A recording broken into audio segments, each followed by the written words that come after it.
Good evening everyone. तो आज हम लोग फर्स्ट चैप्टर में financial statement of not for profit organisation सीखेंगे। तो इस सीरीज ऑफ वीडियोस में हम लोग पहले मीनिंग सीखेंगे, क्या होते हैं financial not for profit organisations.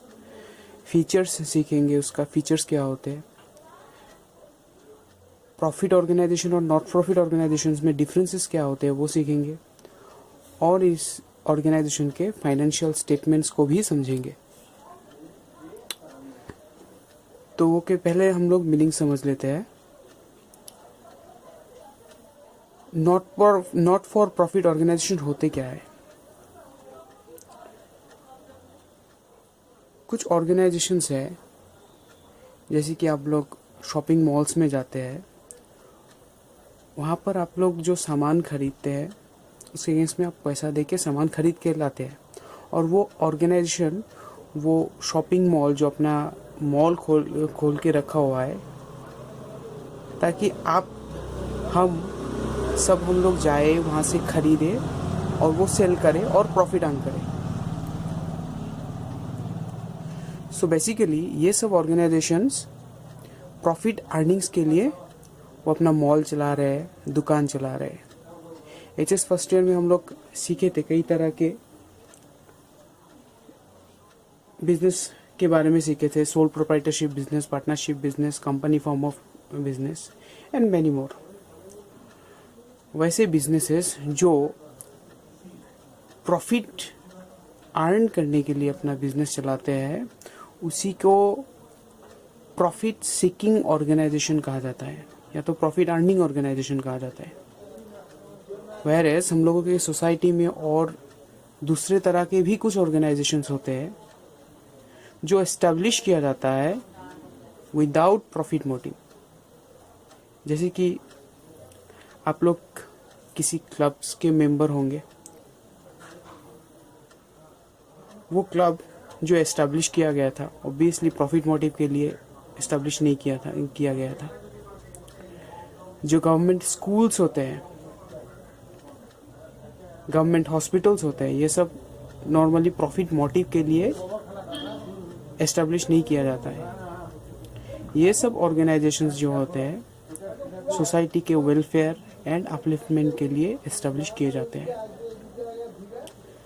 Therefore वो ऑर्गेनाइजेशंस जो प्रॉफिट मोटिव के लिए नहीं,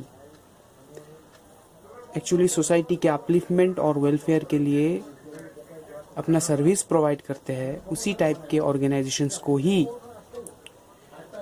नॉट फॉर प्रॉफिट ऑर्गेनाइजेशंस कहा जाता है।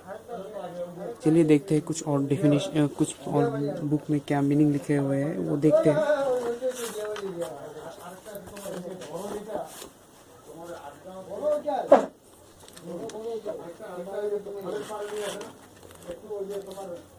देखिए क्या लिखा हुआ है।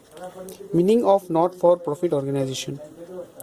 There are certain organisations which are framed not to earn profit but to render services to its members and to the public। Society में कुछ ऐसे ऑर्गेनाइजेशंस होते हैं जो एस्टेब्लिश किए जाते हैं, जो फॉर्म किए जाते हैं प्रॉफिट अर्न करने के लिए नहीं, सोसाइटी को सर्व करने के लिए, उस ऑर्गेनाइजेशंस के मेंबर के वेलफेयर के लिए एस्टेब्लिश किए जाते हैं। Such organizations include clubs, hospitals, libraries, schools, religious institutions, charitable institutions, and literary societies, etc.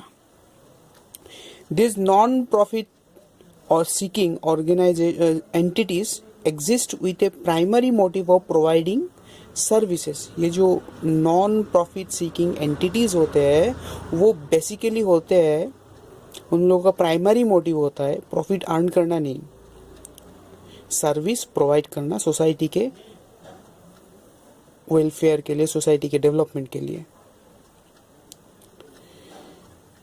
Such as a club provides sports and recreational facilities. Club sports और रिक्रिएशनल फैसिलिटीज़ प्रोवाइड करते हैं हम लोगों को। हॉस्पिटल रेंडर्स मेडिकल सर्विसेज, जैसे government hospitals होते हैं हम लोगों को फ्री में मेडिकल सर्विसेज प्रोवाइड करते हैं। तो इस तरह के कई सारे ऑर्गेनाइजेशंस हैं जो हम लोगों के एंड सोसाइटी के वेलफेयर के लिए काम करते हैं। तो मेनली वो लोग प्रॉफिट अर्निंग के लिए काम नहीं करते हैं। तो such kind of organisations are treated as not for profit organisations. हम लोग कुछ एग्जाम्पल भी देख लिए है। अभी इनके कुछ फीचर्स को देखते हैं। नॉट फॉर प्रॉफिट ऑर्गेनाइजेशंस के कुछ फीचर्स को देखते हैं।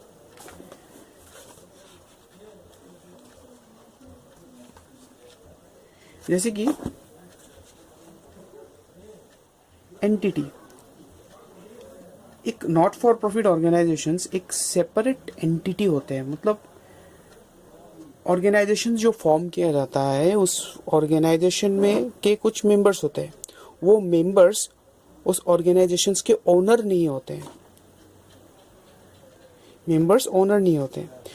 ये नॉट फॉर प्रॉफिट ऑर्गेनाइजेशंस का एक सेपरेट लीगल एंटिटी होता है। इसका मतलब ये है कि मेंबर्स का लाइबिलिटी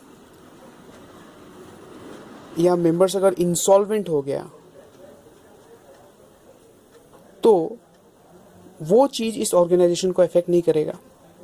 अगर ऑर्गेनाइजेशंस का भी कुछ लाइबिलिटीज है, वो लाइबिलिटीज मेंबर्स को अफेक्ट नहीं करेगा। तो ये एक सेपरेट एंटिटी है, सेपरेट लीगल एंटिटी है, मेंबर्स से अलग है। इस ऑर्गेनाइजेशन का नॉर्मली पर्पस हम लोग समझिए, इस ऑर्गेनाइजेशन का पर्पस होता है कि सोसाइटी को सर्व करना, सोसाइटी के वेलफेयर एंड डेवलपमेंट के लिए काम करना।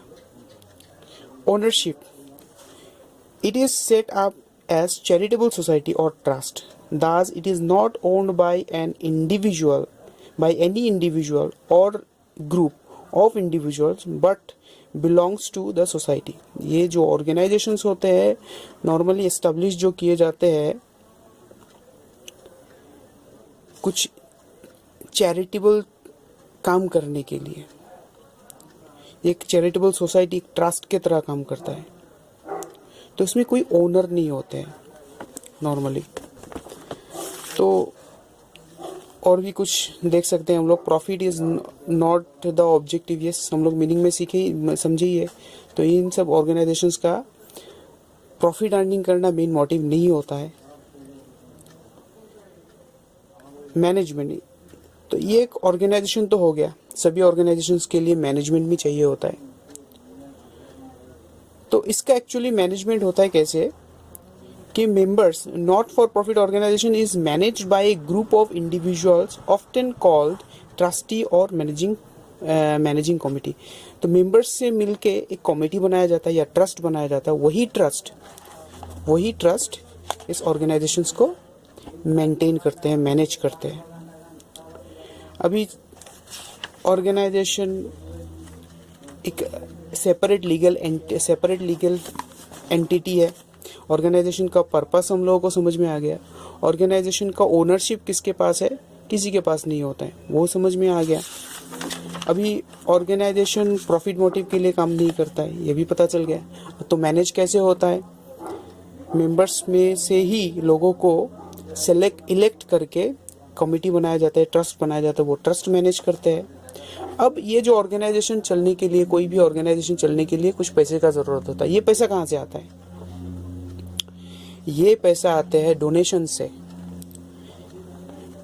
इस ऑर्गेनाइजेशंस के जो मेंबर्स होते हैं उन लोग वो मेंबरशिप फीस जो देते हैं, जो सब्सक्रिप्शंस देते हैं, उन सब चीज़ों से ये पैसा या इस ऑर्गेनाइजेशंस को चलाने का पैसा आते हैं। कुछ गवर्नमेंट ग्रांट्स आते हैं। तो ये हम लोग जब प्रैक्टिकल करेंगे, प्रैक्टिकल करने के साथ और भी डिटेल में सीखेंगे।